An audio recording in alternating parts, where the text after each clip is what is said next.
This is the Grateful Dead, and these are the instruments that are responsible for changing the tones of music forever.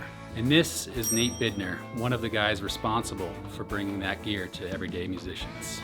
Over the years, we've worked very closely with Nate, building out several replicas as well as Grateful Dead originals. A couple of weeks ago, I had the pleasure of fixing up an Ibanez BW M1 Cowboy Fancy, which was Bob Weir's guitar in the late 70s. Today we're going to be going over to Nate's house to deliver this guitar to Peter and see if he likes the setup. Peter is one of the individuals that benefits from the Grateful Guitar Foundation. We're also going to check out a sweet collection of Grateful Dead replicas while we're there. But first, let's check in with the guys to see what behind-the-scenes luthier work needs to happen before these guitars are gig ready.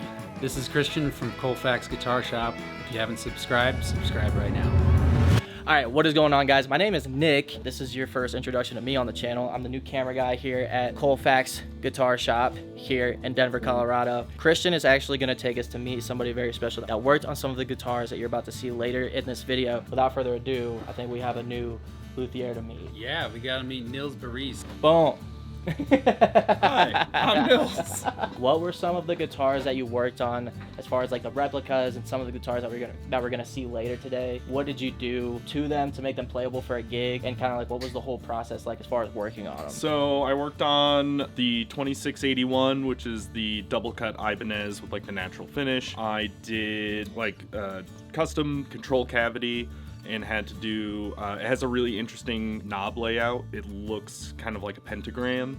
I did a custom pick guard, did some routes for some pickups and the switch plate on the side. So a bunch of just custom routes and trying to replicate the original as far as like the pick guard placement, stuff like that as much as possible. Run us through like the luthier checklist for a guitar like that, where it's like, you know, it's about to get ready for a gig. Like, how do you make sure that they're not gonna have any problems? Like show ready is just kind of making sure that everything works properly.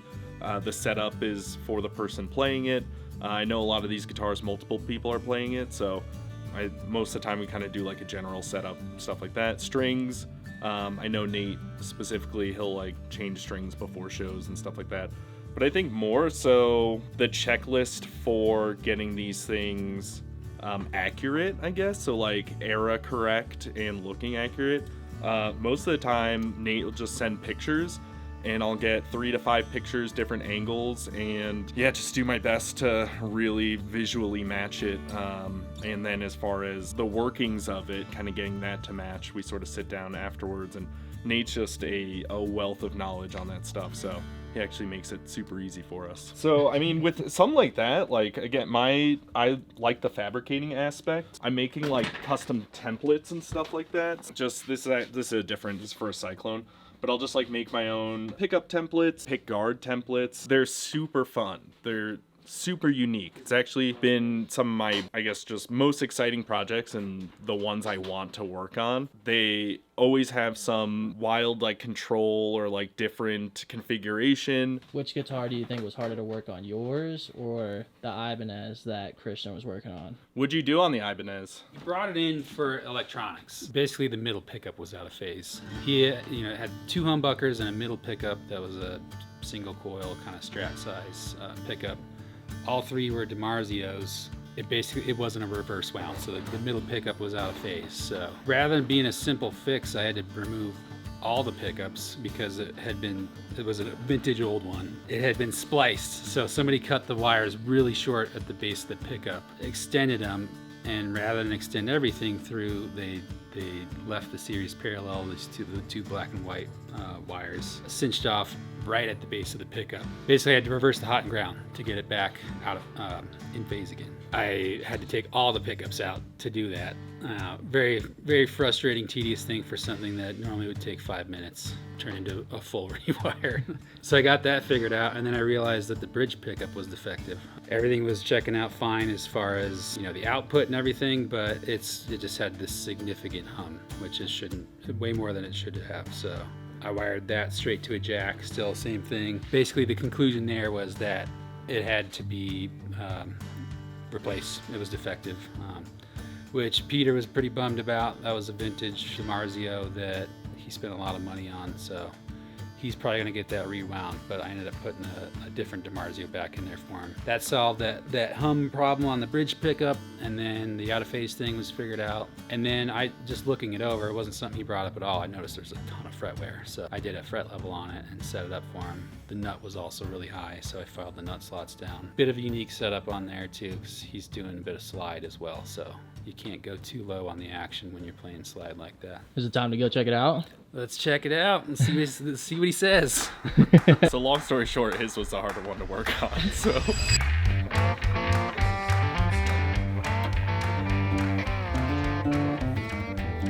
You know what I determined, Nate, is that the first show I saw in 1979, and August 31st, Bobby was playing those flying finger pickups in the Cowboy, and you said it's probably a Maxon single coil in the middle. So that was the tone that got me going right there with chasing Grateful Dead sounds and chords, and it lived up to what I was hearing. It was better actually than what I was hearing on the records, and yeah. So my eyes were open. That's what it got you hooked. That was it right there. And we were starting to already play music, my brother and I, and all the way home we hitchhiked home, and it was like, we gotta play music like that. Without the It's money, part of the curse of being a Grateful Dead fan, in a way. I would think is like you're just chasing tone in a way that's on a whole nother level than a lot of other genres or bands. You want to check out your guitar? Yeah, I do. Up over there. All Yeah, the this is electronics my working. dream guitar from back then, Christian. Yeah. And to be able to finally get it, and literally, it was the last Cowboy guitar that you could get reasonably priced at $7,000+. Then there were no more.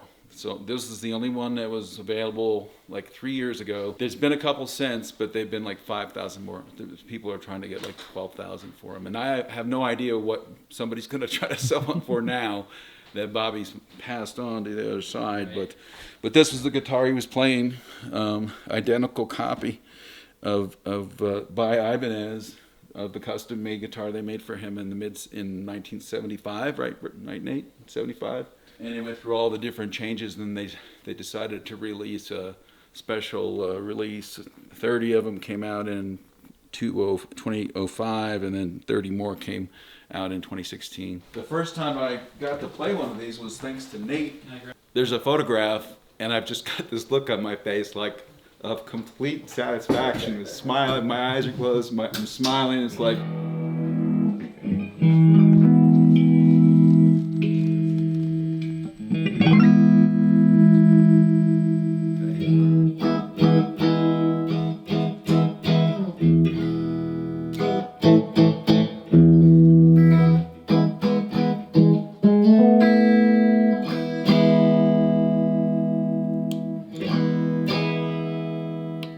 Should be on off. The bridge. Yeah. And then up is single coil. The very last one closer to the bridge is your split coil. I love the frets. The frets were pretty worn. Thank you so Nice and much. shiny and ready Beautiful. to go. Yeah. Also lower the action. I want to make sure it's not too low for you. I know you're doing some slides, so I brought a couple tools just in case we got to raise it up. But hopefully it's a night and day where you're like, oh, this is sweet, and I want to keep it this way, you know? I'm sure it's gonna be. I mean, so no, this is a 196. This is a Zebra. This is a DP 410 or a 401. You can't find the 410. That's the one too. It's so hard. Everybody wants it. And this is the 36th anniversary one that went back in it. Okay. So I'll take the pickup that is buzzing or whatever it's doing and send it to Lindy Fralin. Wow, I'm excited about the action. I'm excited about the frets. Everything seems great so far. Yeah, this one was I know you out. That's why I put the 11 in there because it was. I mean, that obviously just needed to make the slot a little deeper. But Yeah. 11 worked as well, so I think I had a gig or something to do. The brass nut will over time will wear and kind of get like a little burr on the nut slot, so you might notice that it starts pinging down the road a couple years from now. You just gotta sand it smooth again, basically. You know. Cool. Yeah. For the first time there, you Exciting. check that. What started this? How did you make this a thing? Like, was it one guitar that you got, or were on the hunt for, or? how do you get Jerry Garcia's tone? It's always sounded so kind of cool and unusual to me. So it kind of started with, well, I'm on the couch looking, I'm on the internet, and it's, well, you need, guitar with Super 2s.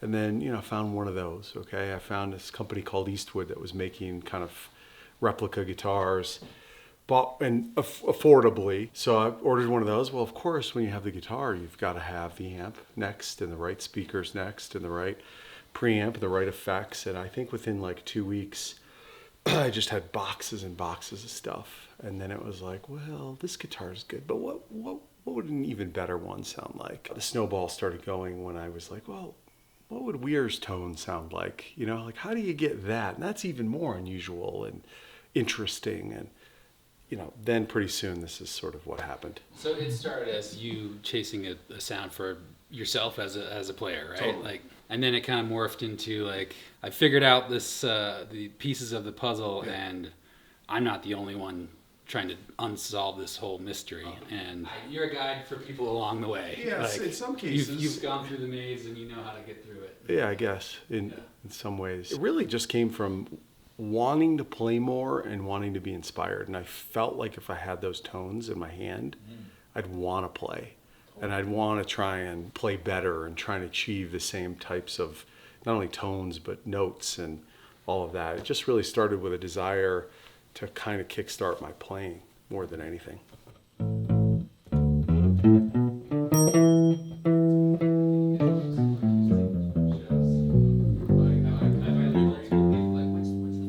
Let's go through the Phil history. So when Phil started playing, he had an EBO, which is sort of like an SG bass, and apparently it was terrible, and he hated it. And then finally he went for a jazz bass, which wasn't this color, but very similar. It's classic Fender instrument, 2 pickups, all passive. People from back then to this day are using jazz basses. It's one of the most popular basses out there, probably next to the Precision bass. Then he moved to, you have a Starfire over here, made by Guild. This one has been modified, but his came with 2 pickups. It had a rosewood fingerboard, and then the first modifications that they did were to put preamps under the pickups. They literally built the preamps and took all the electronic parts and soldered them to the bottom of the pickups. That allowed much more high frequency to go through to the amplifier. And they also did a lot of experiments with the pickups themselves, the Fender pickups versus these pickups, which were made by Hagstrom. And Guild Guitars and Hagstrom had quite a crossover, not only technologically, but through intermarriage. And that's what you would have heard on Live Dead and also the albums before that. So after a while, he gave that bass back to Alembic, and they modified it. The difference between this one and Phil's bass was that the filters were a lot more complex in his. But it's basically the same thing. They also replaced the headstock, gave it more of an angle back and made it bigger. This has a cutout throughout the whole thing. It's all shielded in there. For Phil's, he had a smaller cutout, and they ended up cutting out the whole top. And so you could take the top off and see all the electronics. What is going on here with all these knobs? In the late 60s, Ron Wickersham, who is one of the Alembic folks, built into an ammunition box what's called a state variable filter. And so that means it can be a high pass, low pass, band pass, or notch filter.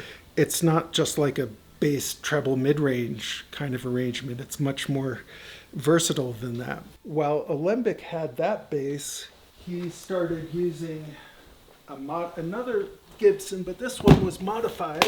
And this is a 1968 EB3. The difference is that it has these pickups, which are again the Guild Hagstrom. They're called bisonic.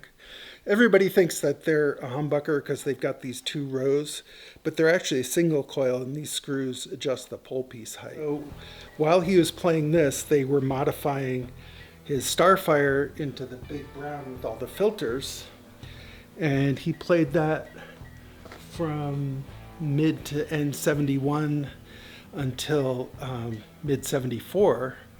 And in the meantime, the folks at Alembic, Rick Turner, Ron Wickersham, and George Mundy were building another bass for him, of which this is a replica. So this has the same filters that Big Brown had, except they sacrificed frequency accuracy, which wasn't a big deal because for a bass guitar you don't need it to be that accurate. Here are your two main pickups, neck pickup, bridge pickup, and then I'm thinking this is the hum canceller. Alembic has this setup that they devised in the very early 70s where they really like the single coil tone, because with just one magnet and coil here, you get a very accurate sense of what the string is doing. Problem with that is that you get noise. So they put in another pickup here. This pickup has no magnet. It's just got the coil. And then inside the bass, there are 3 channels of preamp. So you can dial this pickup into this one and that one separately out of phase. So you can tune the noise out. So it's like having a humbucking pickup, but a humbucker would have the 2 coils right here, and then it would sense a larger portion of the string, so you lose some of the high frequencies from that. Like a dummy coil to cancel out the 60 cycle hum, pretty much. Exactly. Yeah. My family was always into music. How did you get into the Grateful Dead? So about the same time that I first picked up an electric bass, my little sister's babysitter left a copy of Europe 72 at the house. And I had dug around in the basement and found this old record player that had this monstrous tube amp, and it had really good bass response and everything, although the tone arm probably, I don't know how much it weighed, but it would go through 2/3 of every album and stop and wear a groove right there. So for years, every time I heard Tennessee Jet, it was always my dog he, my dog he, my dog he. But that album really stuck with me because it seemed to have a lot of the things that I was already used to, like, the prelude and epilogue. The way I got into Shakedown Street was I was playing with Great American Taxi with Vince Herman of Leftover. Mm-hmm. And we were doing 150 shows a year on the road, which was a lot. Yeah. And it was great when you're touring like that. With most musicians, a tour would be a week or two. And while you're out on the road, you're still thinking of everything that's happening at home. But really, once you get out there for 2 or 3 weeks, the road becomes your central focus, and you stop trying to micromanage the rest of your life. And the whole approach and experience changes pretty drastically. And the whole country becomes your neighborhood, and you have this whole other circle of friends that you meet all the time. Especially now that there's a festival scene. Mm-hmm. When Shakira was touring, that wasn't really happening at all. Yeah. So here or there, but the summer was our dead time, which was weird because I guess our bread and butter was really college. My strength, or the thing that people seem to call me for, is improvisation and the ability to be in any musical situation and roll with it, even if it's extremely abstract. Like, right. When I was at Berkeley, we did the recital that made them decide they needed rules about recitals.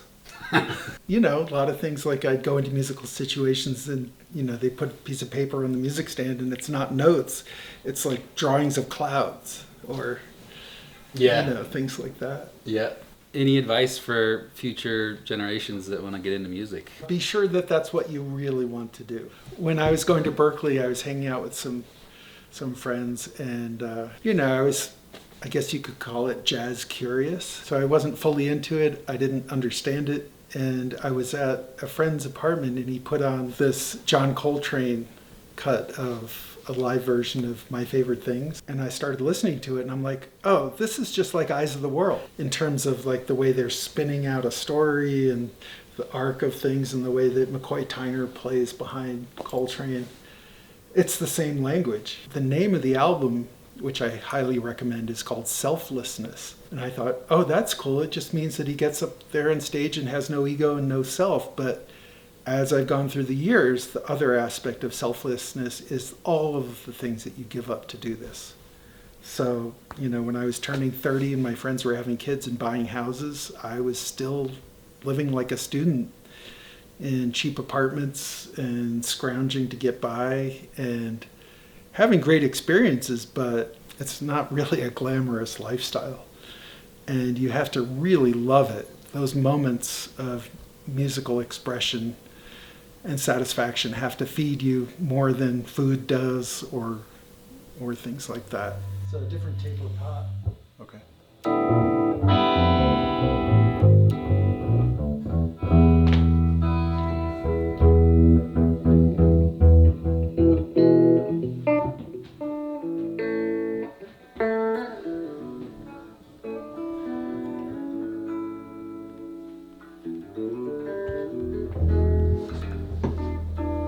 You're a lefty?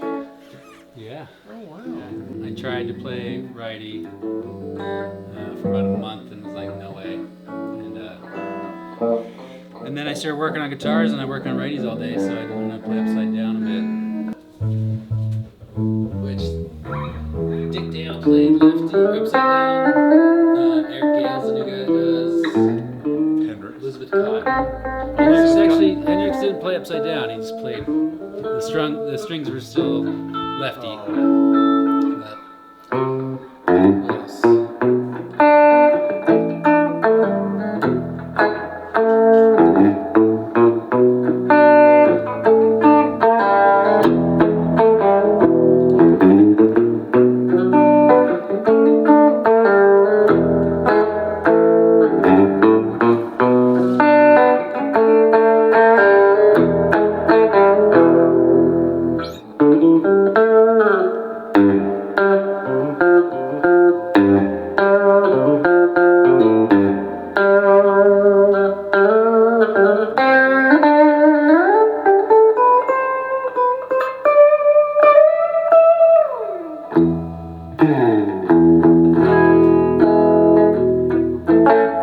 That's all you're gonna get because that's all I know.